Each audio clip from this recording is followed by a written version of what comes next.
o le sim ta upu o fa ta wina o ele o ni soni fo ile o I palauli a le o fa ilo lunga o penga ta fa ilangi le lango ali ma fai pule e faia se talo sanga e fa ala vela veina e fa ta wina o fa nua ne o na o lato fina ngalo e fa apea e tu maula va lato tanto nunga o nei fa nua o lato ele mai o lato tu a wa lango mau mai tia sa la sa sila la o fionga I le mta upu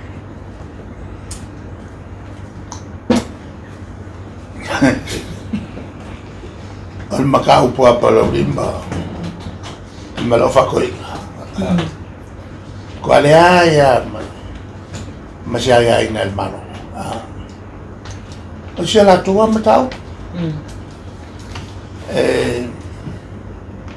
e foi la sia ya el mano al menare sa o tal no tuai poi le pe si fa tuanga e se te mire o ala fatta wai le na le kele ale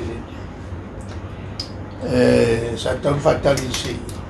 si tau tai foi la no le piso ko inga le fa mo fa la no fa aria tu tangata lo na ya ecco fa cavolo me la le me la fa ira cavolo ako ya lo kai ai so ia ko ya sa mai afe mai e le ni me ia con ko ya afe mai lui voi e fa fe ngai ma vai no e le se me fa ku posesi almeno no fai fatto ya non lo fa fama ya nam tau o che le fia agai foi ya lo fa dai sa no lo fio o ia ni fa ma ninga o la na maule le fa pe mai o la tu tele fa ia tu la fo no le VATST o ile nga fa mai le fa ne sa no mo ai right allora come fa male la tele tu la fono ya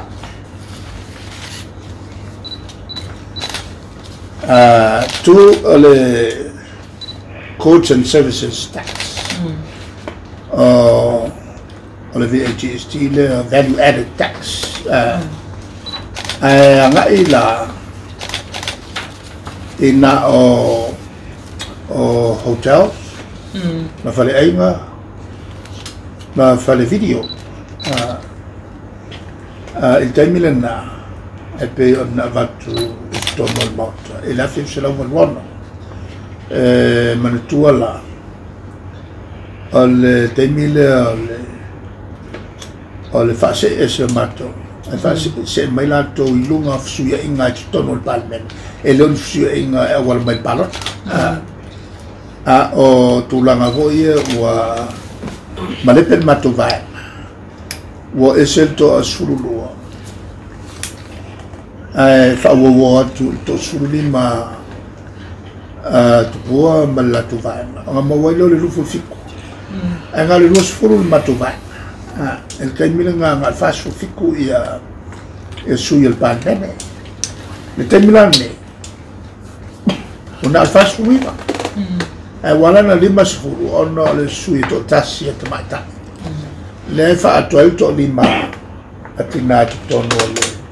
le palmene le la wala yo na o ile lima sifuru al fa sui va sui tau na yai piano va pe e o come che ale sa mai atina mai le fa nga palota la lana le sui foi fa vai e na fai un sautina ale mau mai la se lima ontina ai fa sui va camalo o se mai lo le ko lima maurunga la to palota e fa ako ai le lima le o ma na to te wa fa vai ona lima fa lo le na fa il pat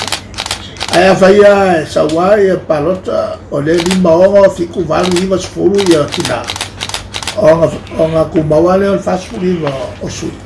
e le whaongaina fo i tula whao. A le la o whai atu nei, e tula whono la le, e pasia se nia e malitoa, e le whiu salau i masina o kuso, le whiu salau manua. Pa le mela lea o whai akuai, o le VHST lea, ai amata ai, nai mela iti, e malwha mo to extend, to teu, mulmuli, ina ia, anga ia kulo isi o loa, maisi services. O le valuono lea, valu fitu, valu vatu. I whai lor whenga palota, tula mai lo matu. O au lalmin style tupe. Ono sauro lea, fatino lo, lea nganga lea, anga ia tulo isi o loa. O le, no tala not, le po imo e tonu whamomo. Ia whamomo la ia al palme. Le au te e ilo pulea whaitongo whatoru o tula whono tau whaafi i leo so lulu o kus rusfulu o kuso a whimsalau manono en sa lole upu ia to whawhaso o tau loa launga loa laua whionga e whonga o le whono male mamalu o le palemene o te tula i atu ina i whaitawina i lona whaitaunga whatolu tu la whono ta ua la whonga o loa mga luenga whatino. Whalua ina e te ato e la whole le komba li riu i lunga o le vale e male o te ato. Tu ina mai fasiri fa mania fa ftalai o fasiri silatu o pasi atoa nei le tu la fono to fafi mo tu ina tu nei mo sainia e leao o le ao le malo o pasi me la le mo voleo ko ka kula fono ka fafi au tu la fono to fafi ya ai o mai lo e van fico ya amelo male wa se mai la e tu la fono nei ale val fitula le o mai ai ya tu la fono to se mai la ele International Company Act o le tu la fono le o meu compagnie va malo val fit ya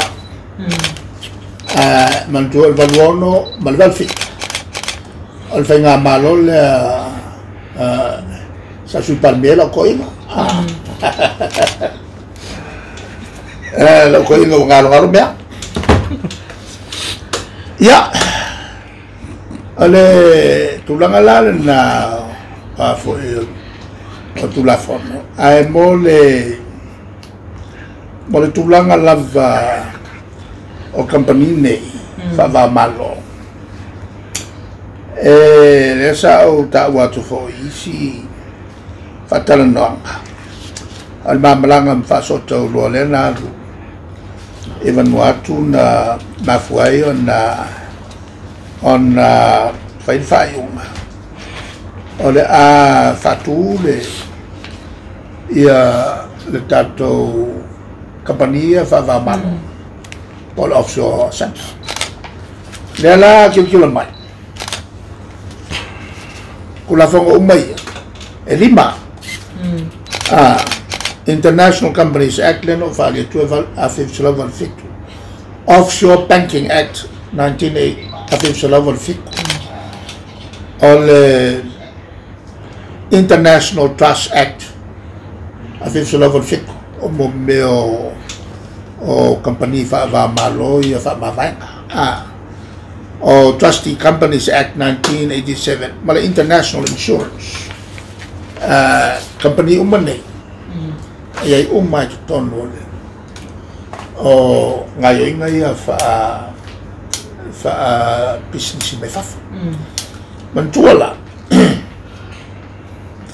o mano fa solo wat oni tu la fono le litene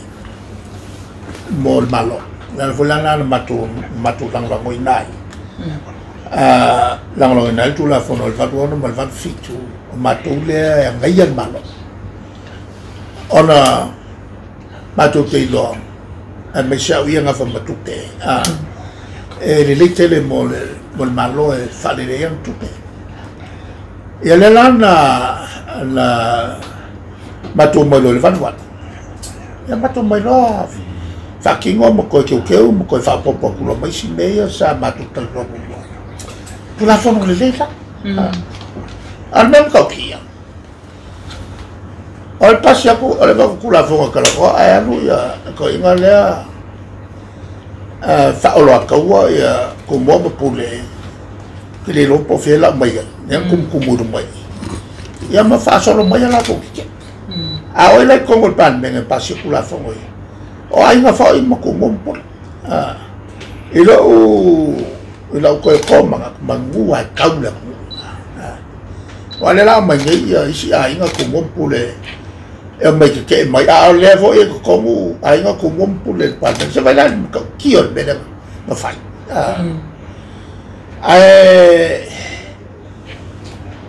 o te manatu na manu pesamo ono te inga tatum te sidio lo fa vai malo ya le la o fa manino tu ya mene e tupu me il vagono valfik cosa wa coach fa tau sanga taluan alonga wingala o le sifo le fato le o le masuru me kausanga fa ko asfuru ngo kausanga el kaimira nga o le fa ko lo sfuru kausanga la lo fu kasi or lo wenga ala ya o ngale mam la mai right kalavoa ngai ka makir kam kai eu vou a muito com a luz fumão como foi le fa olha lá o calangoa com me hoje ele ficou feioso mas aí ele mal malak e meia tornou mat aí eu não foi me topo mula ngai lumna kaua me sa vano mana tuai kaua on falongo ya muri mai ya mo mai ya o talia tuluna e vicini ya ko vai mai mo me langa o kili kalangoa ni miki o ki kalangoa me fa mo ma nel pasi el palme eu ko vai mai le faula i makui ya polu yo ke kuya na le fa ko so ko inga le so ye ya le vai ma so mai ya ka si mak chai le veo que va ya ko akala ngo mai ngo fa ka mai le ngo bia ala ngo winga ku si el ferkua